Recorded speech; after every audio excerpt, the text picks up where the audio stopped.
Pessoal, tudo bem? Como é que vão? Voltando aí com mais uma dica, a de número 4, né? Nós vamos conversar um pouco hoje sobre o Sócrates e o método socrático, né? Ah, a gente falou sobre ideologia, né, na aula passada e hoje vamos conversar um pouco sobre o método socrático. Ah, por que Sócrates, né? Sócrates é uma figura interessante. Não se sabe ao certo se ele existiu ou não, isso também não interessa, né? O fato é que existe uma imagem de Sócrates e é isso que importa. Sócrates era uma espécie de doido da praça. Ficava falando para quem quisesse ouvir na Ágora, a praça pública, né, grega, ateniense. Ia ao mercado todos os dias, religiosamente. E aí perguntava a Sócrates, mas por que você vai ao mercado se você não compra nada? Porque não tinha dinheiro, né? E ele diz sempre, eu vou ao mercado para ver o que eu não preciso ter para viver. Então é um pouco essa a ideia do Sócrates. Sócrates não, não aceita o dinheiro como o seu mestre, né, digamos assim. Então ele fala para quem quiser ouvir. E alguns grupos de jovens se reuniam na praça para ouvir Sócrates falar. Mas o que Sócrates fala, afinal de contas, né, que faz tanta diferença? Sócrates não fala nada. Tudo que ele faz, na verdade, são perguntas. Sócrates nunca afirma nada categoricamente, né? Ele faz perguntas e faz com que o seu interlocutor pense sobre suas perguntas e chegue à conclusão de que está errado, de que caiu em contradição e tenha que reconhecer o seu próprio erro, né? E esse é o próprio método socrático, chamado maiêutica. Maiêutica é uma palavra grega que quer dizer o método da parteira. Por que tem esse nome? Porque Sócrates dizia que ele tinha a mesma profissão que a mãe dele, a Fenareta, que era uma parteira. Mas por quê? Né? O que isso tem a ver com a história? Ele dizia que tinha as mesmas atribuições que a mãe dele, que a parteira. Porque veja, a parteira na Grécia Antiga tinha que ter algumas funções. Primeiro, assim, tinha que já ter tido filhos, né? Mas já está numa idade em que não tinha mais filhos, não poderia mais ter filhos, portanto, uma idade mais avançada. Ela era a responsabilidade dela não só ajudar a parir as crianças, mas a encontrar os bons casais, quer dizer, quem casar com quem. Ela era casamenteira também, né? A parteira não poderia cobrar por seus serviços, né? Era um dom divino e ela, portanto, não poderia cobrar por isto, né? Sócrates diz, eu tenho a mesma profissão da minha mãe. Minha mãe era parteira, só que minha mãe era parteira de bebês. E eu sou parteiro de almas. Entendendo alma aí para o grego antigo não é alma cristã, né? Alma quer dizer ideia, quer dizer mente. A palavra que o Platão usa para isso, bem específica, é eidos. Eidos. E eidos para o Platão quer dizer três coisas: ver, verdade e ideia. Nós já falamos em outra oportunidade, Platão é um idealista. Ele acredita que a ideia é a essência das coisas, né? A ideia da coisa é a própria essência das coisas. Por isso, a ideia da coisa é sempre melhor do que a coisa em si. Lembre lá do mito do Orfeu, que eu já contei para vocês. A ideia de Eurídice é melhor que qualquer Eurídice que possa sair do buraco lá do inferno, né? Então, é um pouco essa a ideia, né? Platão, então, coloca na boca de Sócrates essa palavra eidos. Nós não sabemos se Sócrates falou isso mesmo ou não, né? Mas o fato é esse: a ideia é melhor do que a coisa em si. E Sócrates diz: eu sou parteiro de almas, sou parteiro de ideias. Muito bem, como é que faz isso? Primeira coisa, assim, era a função de Sócrates, portanto, como parteiro de ideias, julgar quem eram os melhores casais, ou seja, cada determinado aluno, né, determinado jovem, com quem ele deveria ser o casal, ou seja, o professor, né? Lembrando que para os gregos antigos, toda a iniciação dos jovens era feita pelos professores, toda de qualquer espécie, né? Seja ela a introdução intelectual ou a introdução sexual. né? Tudo era feito pelos professores. Eu estou me abstendo dessa necessidade com vocês. Mas veja que para o grego isso é fundamental, né? Então, cabia ao Sócrates encontrar o melhor professor para cada jovem, né? Formando assim os casais.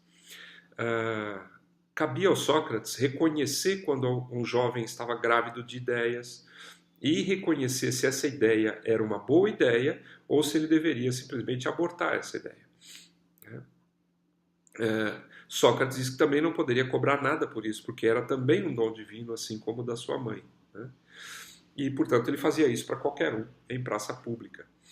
Então é essa um pouco a ideia de Sócrates. Mas como funciona esse método socrático, o método da maiêutica? Existe um livro chamado Teeteto, ou da Ciência. Teeteto, ou da Ciência, escrito pelo Platão, na forma de diálogo. É sempre, lembrando, né, todos os diálogos platônicos, é sempre o Sócrates debatendo com alguém. E tudo que o Sócrates faz é perguntas, né?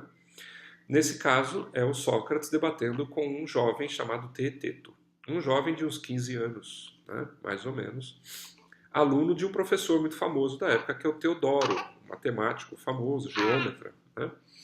E o Sócrates está, então, chega num lugar e o Teodoro diz: eu tenho um jovem para te apresentar que é uma sumidade, você vai gostar dele. Ele é muito inteligente, como nunca vi. E o Sócrates diz: então traz esse garoto aí, vamos interrogá-lo, né?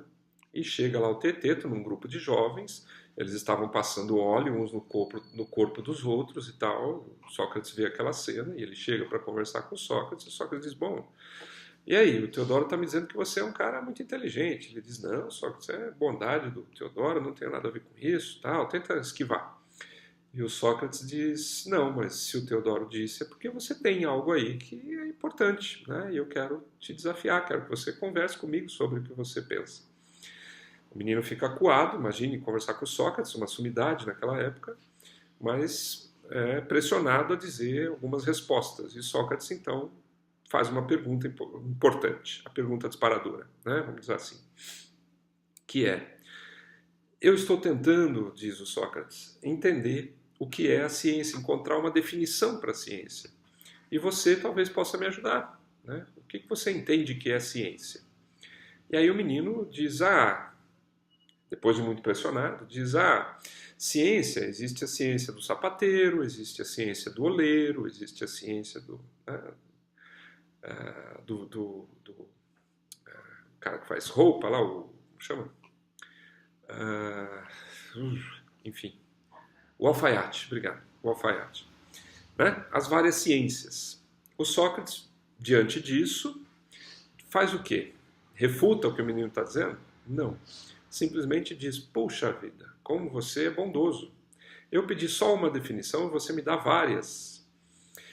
Né? Quer dizer, acolhe a resposta do menino, né? Por mais ingênua que possa ser diante do conhecimento socrático. Mas diz a ele: mas vamos investigar melhor isso, né? Eu pedi uma definição geral de ciência. Será que o que você me deu foi uma definição geral ou foram os vários tipos de ciência? E aí o menino é obrigado a dizer: realmente, eu errei, né? Ocorre que eu não sei a definição geral de ciência. Mas numa aula do Teodoro eu pensei sobre isso, né? Estávamos fazendo lá um jogo com triângulos e tal, e aí com figuras geométricas. Eu pensei nas variáveis comensuráveis e incomensuráveis, as raízes dos números, blá, blá, blá, e eu pensei se a gente poderia formular uma definição geral de raízes. O Sócrates diz: então é exatamente isso que eu quero, porque veja bem, se eu te peço a definição de barro, por exemplo, né, em vez de você falar que existe o barro do oleiro, o barro de fazer jarro, o barro de potes, o barro de fazer esquadria, sei lá o quê, era mais fácil dizer assim: barro é água e terra, ponto. É uma definição geral de barro, né? Ele fala: é algo parecido que eu estou buscando para a ciência, uma definição geral de ciência. E aí a história, né, se desenrola no livro em torno das definições possíveis de ciência que o menino vai dando, né, e o Sócrates vai refutando uma a uma, sempre da mesma forma, acolhendo a resposta, mas depois dizendo ao menino, fazendo o menino pensar sobre aquilo, até que ele próprio refute a ideia e diga: realmente não era isso. Porque para a ideia socrática, muito mais importante que a verdade, né, que encontrar a verdade, é encontrar as falsidades. Porque se eu conseguir me livrar das falsidades, o que sobrar é verdade. Né? E isso é uma ideia interessante nos dias de hoje. Né? Será que existe uma verdade ou será que existem falsidades? Né? É um pouco isso que eu quero que vocês pensem aí a respeito, principalmente no que diz respeito, claro, à educação. Né? Vocês aprenderam lá que era verdade as cidades burguesas e o jeito que elas surgiram, as camadas feudais, os estamentos, as cidades romanas, etc, etc. Tudo isso é verdade ou são falsidades criadas para que você acredite nelas? Né? E, portanto, ideologicamente criadas, né? Ligando esta aula com a aula passada. Então, é um pouco essa ideia que a gente precisa investigar melhor. Ok? Vamos conversando a respeito. Quem quiser ler o Teteto, pode baixar na internet gratuitamente, tá? E tem uma edição portuguesa, acho que está disponível na internet. Qualquer coisa a gente joga no Facebook lá. E continue no Facebook para a gente poder fazer as nossas conversas. Estou sentindo falta de vocês lá com maior interação. Ok? Abraços e até a próxima.